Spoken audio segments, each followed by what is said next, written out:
मित्रांनो, तुमचं पुन्हा एकदा GB स्टोरी टेलर या यूट्यूब चॅनलवर स्वागत आहे। आजच्या आपल्या गोष्टीचं नाव आहे ऋतवलीला खिळा, लेखक संतोष देशपांडे। पण गोष्ट सुरू करण्याआधी जर कोणी या चॅनलवर पहिल्यांदाच आलेले असाल तर त्यांनी ह्या चॅनलला सबस्क्राईब करायला विसरू नका। चला तर मग अजिबात वेळ न घालवता गोष्टीला सुरुवात करूया।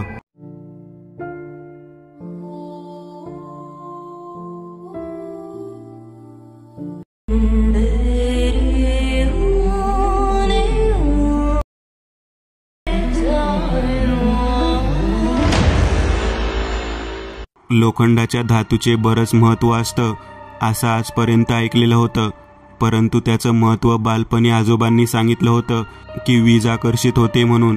लहानपणीच आम्ही अंगणामध्ये पहार फेकलेली पाहत होतो। आज एक साधारण असणारा खिळा नर्मदाचे आयुष्य वाचवणार होता। ही गोष्टच मनाला मुळात पटत नव्हती। एक छोटासा खिळा नर्मदाचे आयुष्य कसे काय वाचवेल हा प्रश्न सारखा मनामध्ये घोंगावत होता। नर्मदा अगदी साधी भोळी आणि शांत स्वभावाची मुलगी, 10वीच्या वर्गामध्ये शिकणारी, माझ्यासमोर लहानाची मोठी झालेली, परंतु तिच्या बाबतीत असं काही होईल हे कधीच वाटलं नव्हतं। सुरेखाबाई सोबत शाळेच्या स्वयंपाकघरामध्ये स्वतः भाकरी शेकत असताना आम्ही पाहिलं होतं। सुरेखाबाईच्या गैरहजेरीमध्ये ती कामाला आलेली असताना परत जात असताना जे काही घडलं होतं ते कोणालाच माहीत नव्हतं, परंतु परत जात असताना घडलं होतं हे मात्र नक्की होतं। जवळजवळ 15 दिवसांपूर्वी ती घटना घडली होती आणि त्यानंतरच नर्मदा म्हणजे आमची निम्मी बिथरलेली होती। प्रकाश मला म्हणत होता की आपण त्या लेकराला सोडायला जायला हवं होतं, परंतु इथे आश्रमशाळेतल्या मुलींना रात्रीच्या वेळी तसं सोडून जाता सुद्धा येत नव्हतं। स्वयंपाकी बाईची असणारी मुलगी अगदी लहानपणापासून आमच्या समोर वाढलेली अचानक अशा पद्धतीचे काही वागेल हे वाटतच नव्हतं। तिच्या नरपत म्हणायच्या काकांनी जे काही सांगितलं होतं ते सगळं काही ऐकल्यानंतर आम्हाला विश्वासच बसत नव्हता। ज्या पद्धतीने तिने पाणी भरायला आलेल्या बायकांना अक्षरशः भरलेल्या घागरी ज्या पद्धतीने तिने विहिरीतून काढून दिल्या ते सर्व पाहिल्यावरती विहिरीवर एकही बाई थांबलेली नव्हती। नरपत म्हणाला, केवळ 15-16 वर्षाच्या मुलीच्या अंगामध्ये एवढी ताकद कशी काय येऊ शकते याचं आश्चर्य वाडीवरती होत होतं। वाडीच्या सर्व भागातील लोकांना तिचं वागणं अगदी भूताटकीचं वाटत होतं आणि गोष्ट पण अगदी तशीच होती। एक साधारण 15-16 वर्षाची मुलगी तब्बल 50 फूट खोल विहिरीतून अगदी लोखंडी पत्र्याची मोठी घागर ज्या पद्धतीने खाली भरून वर फेकत होती ते सगळं पाहिल्यानंतर घागर जागेवरच टाकून बायका पळून गेलेल्या होत्या। नरपत काकाने जे सांगितलं ते प्रत्यक्ष पाहण्याचा योग मात्र आम्हाला मिळालेला नव्हता। केवळ त्याने सांगितलेल्या गोष्टीवरती विश्वास ठेवून आम्ही त्या मुलीच्या भल्यासाठी वाडग्यामध्ये दही, त्यात हळद आणि तो सांगितलेला खिळा घेऊन परत निघालेलो होतो। नरपत, त्याची बायको सुवर्णा तसेच सुरेखाबाई हे तिघेही जण आमच्यासोबत बैलगाडीमधून वाडीच्या बाहेर असलेल्या तमाबाईच्या रानामध्ये जाऊन पोहोचलेलो होतो। ती काय सांगेल आणि काय करावे लागेल याची उत्सुकता मात्र चांगलीच लागली होती। प्रकाश माझ्यासोबत होता। सुरेखाबाई रडून रडून व्याकुळ झालेल्या होत्या। 1 नव्हे 2 नव्हे, तब्बल 15 दिवस हा घडणारा त्रास त्यांनी सहन केलेला होता। आपली मुलगी कोणाशी काही न बोलता केवळ कोपऱ्यामध्ये डोके खाली घालून, मान खाली घालून ज्या पद्धतीने विचित्र पद्धतीचं गाणं म्हणत गुरगुर करत होती ते सर्व काही सुरेखाबाईंसाठी खूप भीतीदायक होतं। आमच्या समोर सुवर्णाबाईंनी सगळं काही सांगायला सुरुवात केली। सुवर्णाबाई म्हणाल्या, आता दिवस आहे म्हणून काही त्रास नाही, परंतु पोरगी संध्याकाळ झाल्यानंतर ज्या पद्धतीने धिंगाणा घातला होता ना ते तुम्ही पाहिल्यानंतर इथे थांबणार सुद्धा नाही। सुवर्णाबाईचे बोलणे ऐकल्यानंतर प्रकाश म्हणाला, काय घडतं नेमकं ते तरी आम्हाला सांगा ना। सुरेखाबाईंना विचारल्यानंतर त्या कधीच काही सांगत नाहीत, केवळ शांततेने आमच्याकडे पाहत डोळ्यातून पाणी काढतात। निम्मीची काकू सुवर्णा आमच्या समोर बसून सर्व काही सांगू लागली। बैलगाडीतील हा प्रवास जणू काही निम्मीच्या बाबतीत जे काही घडलं होतं ते सांगण्यावरतीच होणार होता असं वाटत होतं. दोन्ही बाजूने उंचच्या उंच झाडं आणि त्या वाटेवरून जात असताना सुवर्णाबाईंनी निम्मीच्या बाबतीत एक एक घटना सांगायला सुरुवात केली. सर्वात अगोदर त्या म्हणाल्या, मुलगी साधीसुधी नाही. तिच्या बाबतीत जे काही घडतं ते या अगोदर सुद्धा आमच्या घराण्यात घडलेलं आहे. अगदी जसंच्या तसं निम्मीच्या बाबतीत सुद्धा घडत आहे. ज्या वेळेला संध्याकाळ होऊन जाते त्यावेळेला ती कोणालाच ऐकत नाही. तिची ताकद एवढ्या भयानक पद्धतीने वाढते की कोणत्याही पद्धतीचा दरवाजा काही क्षणात तोडते. अक्षरशः तुम्हाला सांगते, म्हशीला बांधायचा साखळदंड कासरा याने तिला बांधून ठेवावं लागतं. ती ज्या पद्धतीने ओरडते, तिचं ओरडणं आणि तो आवाज इतका भयानक पद्धतीचा आहे की त्या खोलीच्या दिशेने कोणी जाण्याचे धाडस सुद्धा करत नाही. आणि 2 दिवस तो आवाज ऐकला, ते ओरडणं ऐकलं आणि तिसऱ्या दिवशी दुपारी तिच्या तोंडात गोळा कोंबला. तिला बांधून ठेवलं. प्रकाश म्हणाला, नेमकं असं काय घडतं म्हणून ती तसं करत आहे?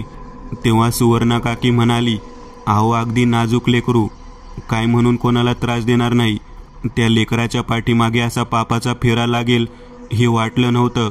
अहो काय म्हणून सांगू तुम्हाला, जे पूर्वजांनी केलं त्याची फळं बघण्याची वेळ या लेकरावरती आली आहे. अतिशय नाजूक असणारी ही मुलगी चांगल्या धडधाकट जवान तरण्याबाण मुलाला सुद्धा केवळ डाव्या हाताने खाली पाडून त्याच्या नरड्यावर पाय देऊन उभी राहते. तिने एका बकरीचं नरडं केवळ तिच्या डाव्या हाताच्या नखाने फोडून त्याचं रक्त पिलं. तिचीही रक्तपिपासू तहान वाढूच लागली. रात्री 1 ते 2च्या दरम्यान तिने तर बांधलेले साखळदंड आणि दोरी तोडून दरवाजा फोडून बाहेर आल्यानंतर कमीत कमी 1 शेळी किंवा बकरी खाल्लेली आहेच म्हणून समजा. प्रकाश आणि मी हे सर्व काही ऐकल्यानंतर काकूकडे पाहत म्हणालो, काय बोलत आहात काकू? कसं काय खाऊ शकतं कोणी? ती काय जनावर आहे का? ती कुत्रा आहे का लांडगा आहे? तेव्हा काकी म्हणाली, प्रत्यक्ष बघितल्याशिवाय कळणार कसं? आम्ही प्रत्यक्ष पाहिलं आहे. अक्षरशः तिने बाहेर आल्यानंतर आम्ही दरवाजा आतून बंद करून लपून बसलेलो आहोत. जोपर्यंत पूर्ण फडशा पाडत नाही तोपर्यंत ती शांतच होत नाही. पूर्ण खाऊन झाल्यानंतर तेथेच बेशुद्ध पडल्यासारखी पडून राहते. पुन्हा पहाटे तिला झोप लागते आणि दिवस उजाडल्यानंतर तिला उचलून आतमध्ये आणावं लागतं. नरपत काका म्हणाला, अहो अक्षरशः नरभक्षी जनावराप्रमाणे ती वागू लागलेली आहे. जर तिला काही मिळालं नाही तर ती माणसाला सुद्धा खायला कमी करणार नाही. अशी विचित्र पद्धतीने वागणारी ती राक्षसी झाली आहे. तिचा स्वभाव, तिचं वागणं, तिचं बोलणं हे सर्वच्या सर्व एका चांगल्या माणसाप्रमाणे नाही. खूप भयानक आहे हे सगळं. या बाबतीत बऱ्याच जणांना विचारलं, परंतु कोणी नाही सांगितलं की नेमकं कशामुळे घडतं. परंतु आज तमाबाईंच्या रानामध्ये गेल्यानंतर मला वाटतं की नक्की कळलं की निम्मीच्या बाबतीत घडलं तरी काय आहे.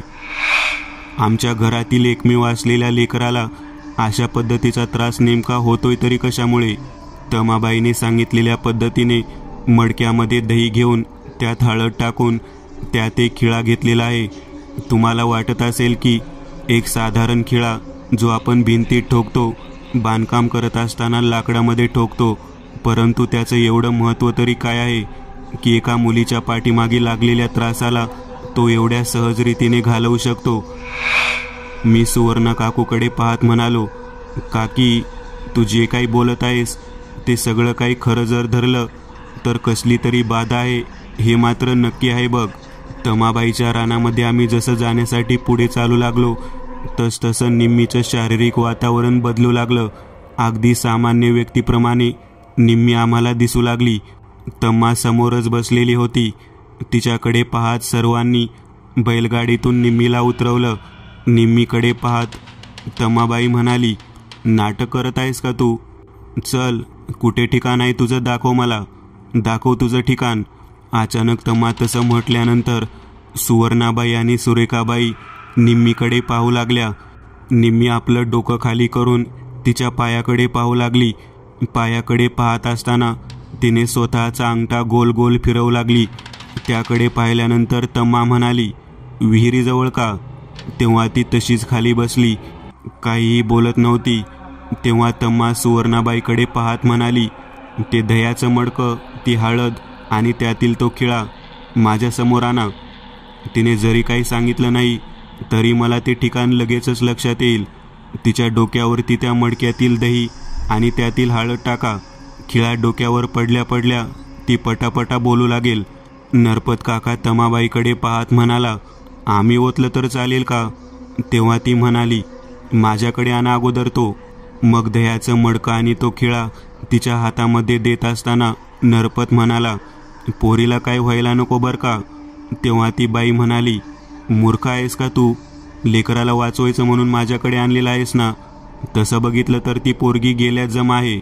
तिला एवढ्या सहजासहजी सुटका मिळणार नाही. परंतु मी सांगते ते काम केल्यानंतर निदान तिला आराम तरी भेटेल आणि नेमकं ठिकाण कोठे आहे ते तरी कळेल.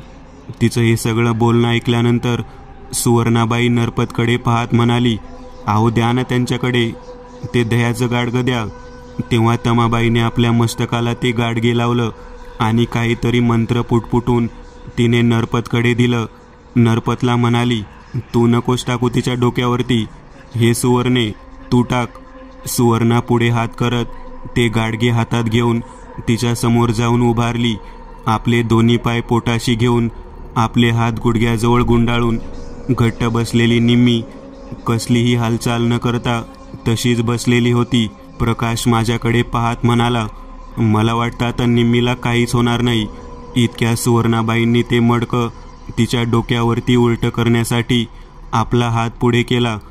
त्याच वेळेला आपले दोन्ही हात वर करत तिने सुवर्णाबाईचे दोन्ही मनगट घट्ट पकडून ते दह्याचं मडकं तिच्याच डोक्यावरती ओतलं आणि तिच्या पोटात जोरात लात मारली. आपल्या काकूच्या पोटात एवढ्या जोरात लात मारली की ती थेट सरळ सरळ ज्या ठिकाणी तमाबाई बसली आहे तेथे जाऊन तिच्या समोर आपटली. डोक्यावरती दही आणि हळद पडलेली होती. तो खिळा अलगद उडून तमाबाईच्या ओटीमध्ये पडला. तिने तो खिळा आपल्याजवळ मुठीत दाबून धरला.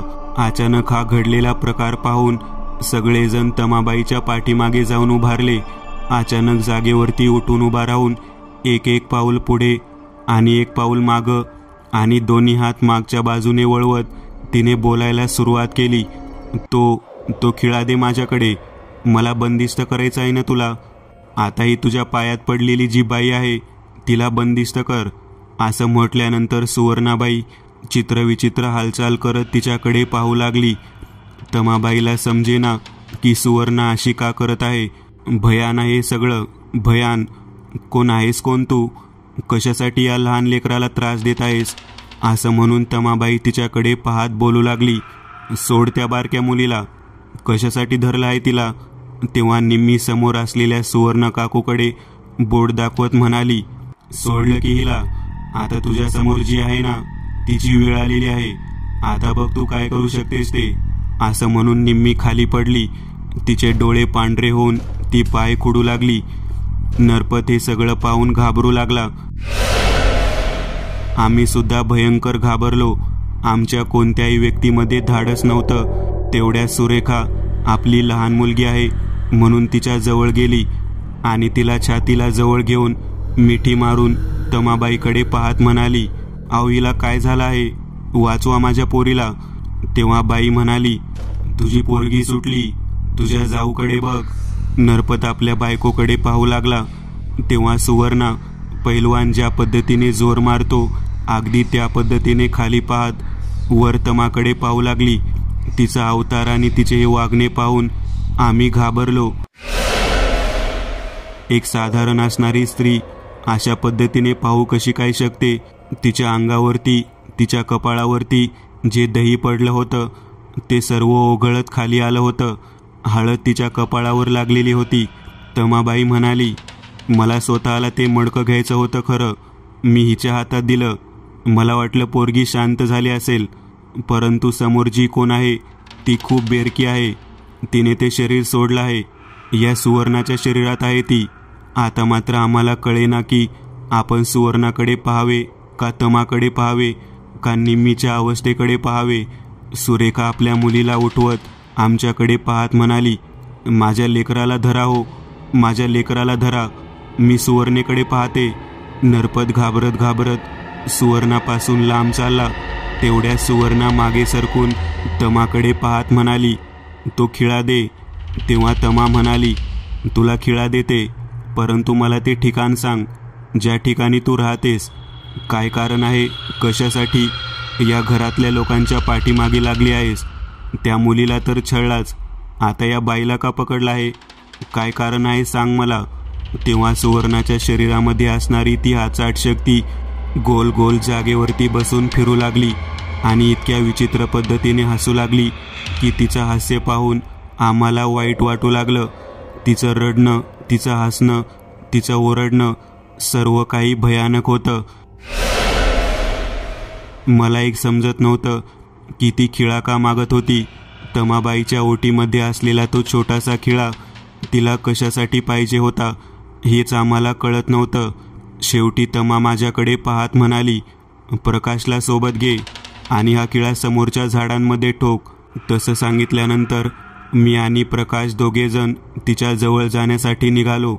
तेवढ्यात विकट हास्य करणारी सुवर्णा आमच्या दोघांकडे पाहत म्हणाली, तुझा काय संबंध आहे रे? कशाला मध्ये येतोस? जा गुपचूप घरी जा. चुकून जरी मध्ये आलास ना तर लुगडं पिळ्यासारखं पिळेन. चल हो बाजूला. अशा पद्धतीची धमकी ऐकल्यानंतर मी आणि प्रकाश दोघेही जण मागे सरकलो. तेव्हा तमाबाई म्हणाली, घाबरू नका, काही करू शकणार नाही ती. तिला केवळ खिळा हवा आहे. या समोरच्या झाडांमध्ये तो खिळा ठोका. या समोरच्या झाडांमध्ये तो खिळा ठोका. ती या ठिकाणाहून कुठे जाणार नाही जोपर्यंत ती मला सांगत नाही की ती कुठून आलेली आहे आणि कोण आहे, तोपर्यंत तिची सुटका नाही. तेव्हा ती जागेवरून उठली. एखाद्या म्हाताऱ्या बाईप्रमाणे चालत चालत तमाच्या दिशेने निघाली. तिच्या अगदी जवळ जाऊन तिच्याकडे डोळे वटारून पाहत म्हणाली, आगीत हात घालायची सवय आहे का तुला? मला त्या झाडांमध्ये बंदिस्त करायचंय का तुला? मग तू स्वतः उठून ठोक ना खिळा. या 2 लेकरांना कशाला सांगत आहेस तू? उगाच त्यांचा जीव जाईल. तुझ्यात दम आहे ना, मग उठ आणि ठोक बरं खिळा त्या समोरच्या झाडांमध्ये. तमाबाई तिच्याकडे पाहत म्हणाली, तू जी कोणी आहेस, तुझ्यामध्ये मला आव्हान देण्या इतपत ताकद आहे याचेच मला आश्चर्य वाटत आहे. तू तरुण तर नाहीस, तू एक म्हातारी आहेस, हे माझ्या लक्षात आलेलं आहे. मी खिळा ठोकल्यावर तुला माहीत आहे का काय होईल? तुला कधीच मुक्ती मिळणार नाही आणि त्या झाडामध्येच तुला कायमस्वरूपी राहावं लागेल. तेव्हा सुवर्णाच्या शरीरामध्ये असणारी ती आचाट शक्ती तमाबाईकडे पाहत म्हणाली, मला माझ्या ठिकाणावरून हलवण्याची ताकद कोणामध्येच नाही. तुला वाटत आहे की तू मला तिथून हलवू शकतेस, परंतु ते शक्य नाही. ज्या खिळ्याच्या जीवावर तू उड्या मारत आहेस त्याने मला काहीच फरक पडणार नाही. उलट ज्या बाईचे हे शरीर आहे ती बाई कायमस्वरूपी मुकेल. तुला काय वाटतं? तू जे काही करशील ते सगळं काही तुझ्या मर्जीप्रमाणे होईल? शक्य नाही. ही पोरगी, या घरातील त्या 2 बायका या मुळात या घराण्यातील नाहीत. या घराण्यातील रक्त आहे. तो समोरचा नरपत आहे. त्याला सांग की खिळा ठोकायला, मग बघ काय होतं ते. तेव्हा तमा नरपतकडे पाहत म्हणाली, नरपत ये इकडे, हा खिळा घे आणि समोरच्या झाडात ठोकून ये. तेव्हा नरपत थरथर कापू लागला. नरपत काहीच बोलत नव्हता. तो त्या ठिकाणी तसाच उभा राहिला. आम्ही दोघे नरपतकडे पाहत म्हणालो, आहो काका, तमाबाई काय म्हणत आहे ते ऐका ना. तुमच्या बायकोला वाचवायचं आहे ना. तेव्हा नरपत काही न बोलता डोळ्यातून अश्रू ढाळू लागला. तो रडू लागला. त्याला रडताना पाहून सुवर्णाबाईच्या शरीरात असणारी ती बाई हसू लागली. बघ बघ कसा तडफडत आहे तो. स्वतःच्या बायकोला मारायला सोडायला तयार झाला आहे तो. या रक्तात तेच काम आहे. या रक्तातील पुरुष जात याच पद्धतीने वागते. दे त्याच्या हातात खिळा, दे आणि ठोकायला सांग. तमाबाईला नेमकं कळना की नरपतला पाहून ती बाई अशी का बोलत आहे. नक्कीच नरपतचा याच्याशी काहीतरी संबंध आहे हे आमच्या सुद्धा लक्षात आलं. तमाबाई नरपतकडे पाहत म्हणाली, नरपत इकडे या, हा खिळा घे आणि जा समोरच्या झाडांमध्ये ठोकून ये. नरपत काही केल्या पुढे येत नव्हता. तमाबाई नरपतकडे पाहत म्हणाली, तू काय केलं आहेस का? का रडत आहेस तू? नेमकं काय आहे ते तरी सांग. अरे तुझी बायको काही वेळात मरून जाईल रे, ती बाई सोडणार नाही तिला. तेव्हा सुवर्णाच्या शरीरात असलेली ती बाई म्हणाली, तो काय बोलणार, त्याची बायको जरी गेली तरी त्याला काही फरक पडत नाही. समोर स्वतःचं डोकं खाली आपटायला सुरुवात करत सुवर्णा हसत हसत नरपतकडे पाहत म्हणाली, बघ तुझी बायको डोकं फोडून जीव देऊ लागलेली आहे, वाचवतोस का तिला, आहे का दम तिला वाचवण्याचा. तेव्हा तमाबाई नरपतकडे पाहत म्हणाली, अरे उठ उठ लवकर आणि हा किळा घेऊन त्या समोरच्या झाडांमध्ये मार. नरपत हात जोडत म्हणाला, नाही नाही करू शकत मी हे काम, नाही करू शकत, माफ करा, मला माफ करा. मी जर हे करायला गेलो तर खूप अवघड होईल. माझ्या घरातील एकही व्यक्ती जिवंत राहणार नाही.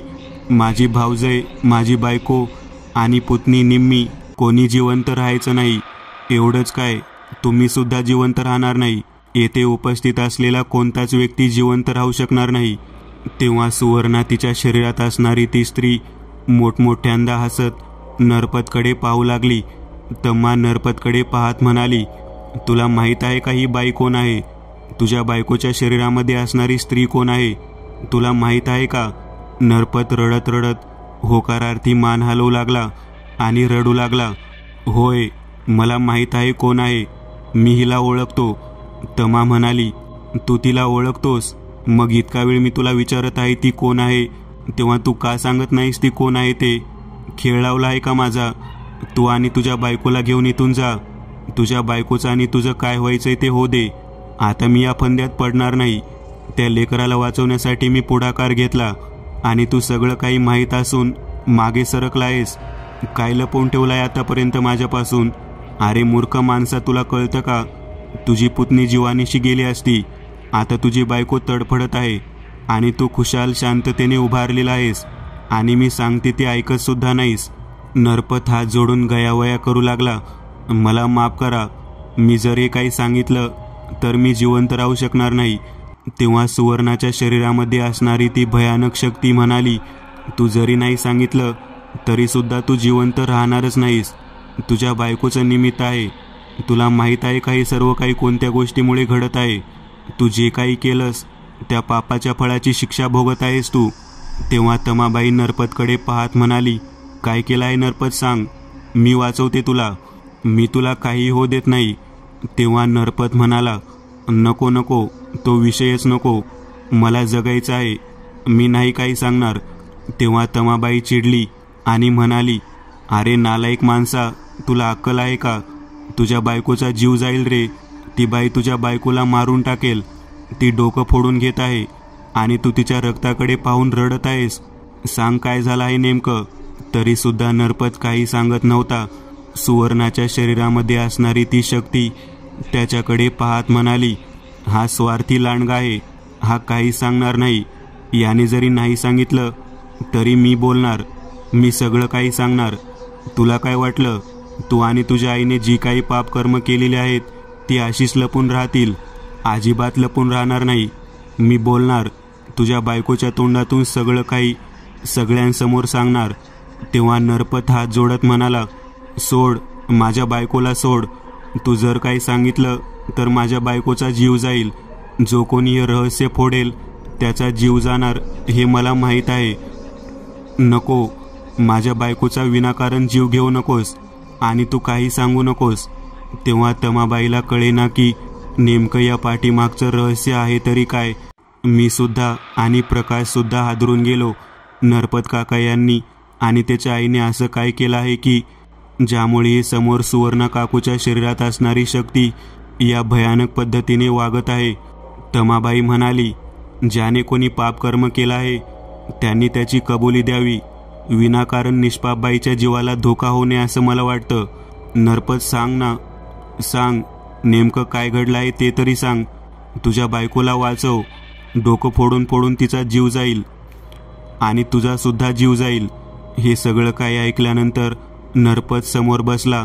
आपल्या बायकोकडे पाहत म्हणाला, सांगतो, माझ्या निष्पाप बायकोचा जीव जावा असे मला वाटत नाही. शेवटी माझ्यावरती ती वेळ आलीच. मी आईला म्हणत होतो नको करायला असलं काही, परंतु माझ्या आईने ऐकलं नाही आणि अखेर मला स्वतःहून स्वतःचा जीव द्यावा लागण्याची वेळ आली. सुरेखाबाई नरपतकडे पाहत म्हणाली, भाऊजी, तुम्ही आणि सासूबाईंनी नेमकं काय केलं आहे? उगाच सुवर्णाचा जीव जाऊ देऊ नका. जे काय आहे ते सगळं सांगा. आपल्या पापाची कबुली द्या. तुमच्या या पापकर्मामुळे माझ्या पोरीला त्रास झाला. काय केलं आहे तुम्ही असं? सांगा लवकर. तेव्हा तमाबाई पण म्हणाली, सांग नरपत, सांग. पापाची कबुली दे. माझ्यासमोर उभा राहण्याची ताकद कोणत्याही वाईट शक्तीमध्ये नाही, परंतु आज ज्या तळमळीने ती बाई बोलत आहे, ती बाई सगळं काही बोलायला तयार होत आहे म्हटल्यानंतर नक्कीच खूप भयानक असं काहीतरी घडलेलं आहे. नरपत हात जोडत म्हणाला, यात माझी एवढी चूक आहे की मी माझ्या आईचं ऐकलं आणि सर्व काही केलं. तेव्हा सुवर्णाच्या शरीरात असलेली ती बाई म्हणाली, होय, याची तेवढी चूक आहे. तमाबाई म्हणाली, सांग ना नरपत, काय घडलं ते? नरपत म्हणाला, आमच्या शेतामध्ये वाटेकरीचे काम करणारी एक बाई होती. ती पायाळू होती. कुठे पाणी आहे ते लगेच सांगायची. माझी आई तिला काही कमी पडू देत नव्हती. माझं आणि दादाचं अजून लग्न झालेलं नव्हतं. शेतामध्ये विहीर पाडायची म्हणून आईने तिला पाणी दाखवायला सांगितलं. त्याच वेळेला तमाबाईच्या सासऱ्याने आम्हाला सांगितलं की या बाईच्या पायात लक्ष्मी आहे. पाणी ज्या वेळेला ही बाई दाखवेल तेव्हा विहीर पाडा आणि त्या विहिरीतच या बाईला जलसमाधी द्या. तेव्हा तमाबाई हादरली. ती म्हणाली, काय बोलत आहात? माझ्या सासऱ्यांना असं सांगितलं?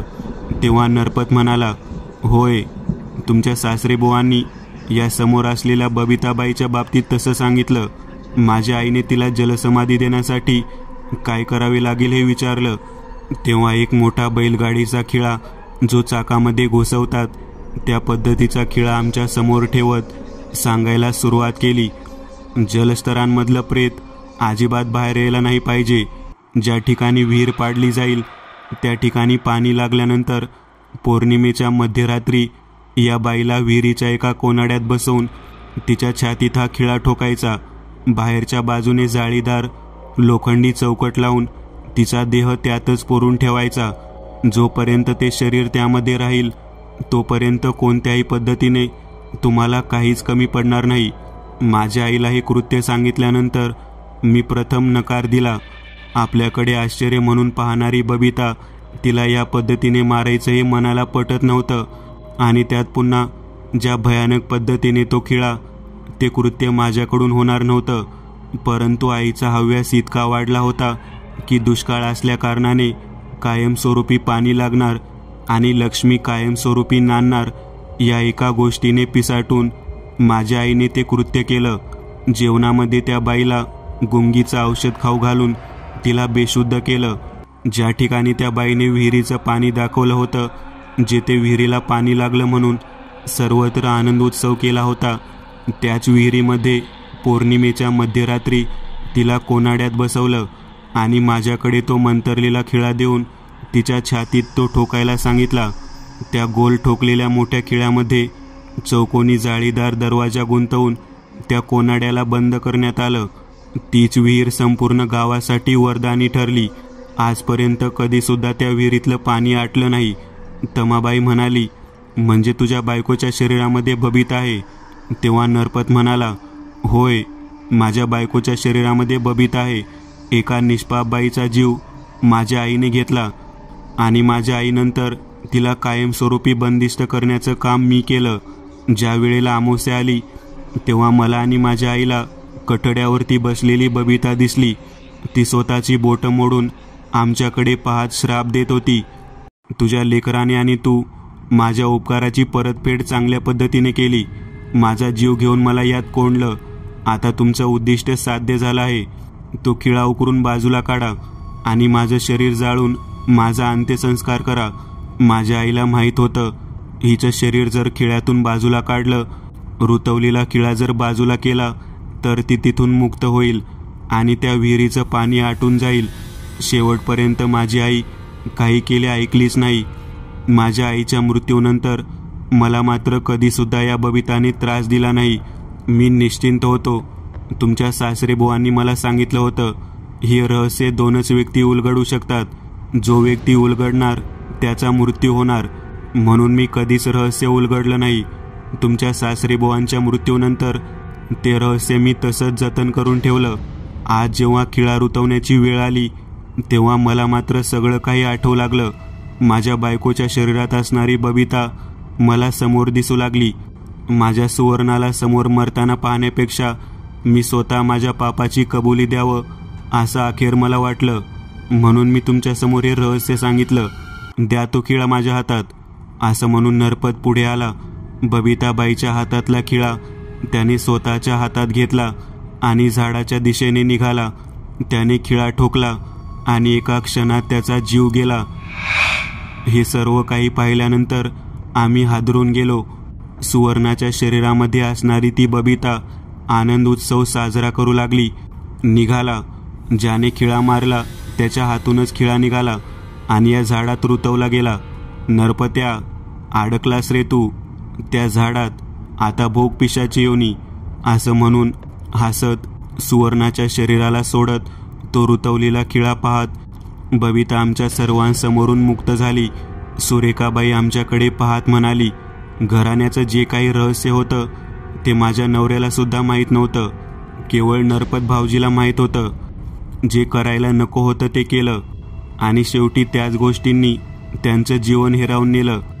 तमाबाई सुवर्णाजवळ गेली. तिच्या डोक्यावरून हात फिरवत म्हणाली, पोरी, नियतीला तुझा जीव नको होता. या मुलीचा सुद्धा जीव नको होता. ज्याने त्या बाईच्या छातडात खिळा रुतवला आहे त्याचा जीव घेतला आणि त्यालाच या समोरच्या झाडांमध्ये कायमस्वरूपी अडकवून ठेवलं. नरपतला आता मुक्ती मिळणार नाही बघ. या झाडामध्ये जोपर्यंत खिळा आहे तोपर्यंत नरपत तशाच पद्धतीने तडफडत राहणार. तमा आमच्या दोघांकडे पाहत म्हणाली, तू आणि प्रकाश दोघेजण मिळून जा आणि जी विहीर आहे त्यातील बबिताचा देह ज्या अवस्थेत असेल, अगदी नुसत्या अस्थी जरी असला तरी तो अस्थिपंजर बाहेर काढून, तो खिळा बाहेर काढून त्याला 10 संस्कारित करा. शेवटी अंत्यसंस्कार फार महत्त्वाचे असतात. बबिताचा देह कोणत्या अवस्थेत हे पाहण्याचे धाडस आमच्यामध्ये नव्हतं, परंतु आम्ही त्या ठिकाणी धाडस करून मोठ्या बांधीव असलेल्या विहिरीमध्ये एक कोनाडा होता. त्याच्यावरती विटेचे बांधकाम केलेलं होतं. ते बांधकाम फोडून आतमध्ये पाहिलं तर जाळी होती जी मोठ्या पद्धतीने सळईने गुंतवलेली होती आणि त्यात एक खिळा आणि आतमध्ये पांढरा हाडांचा सापळा दिसला. ते पाहिल्यानंतर आम्ही दोघेही हादरून गेलो. कसाबसा झेल्याच्या साह्याने तो खिळा आणि तो अस्थिपंजर बाहेर काढला आणि तमाबाईने सांगितलेल्या पद्धतीने त्याला अग्नीमध्ये संस्कारित केलं.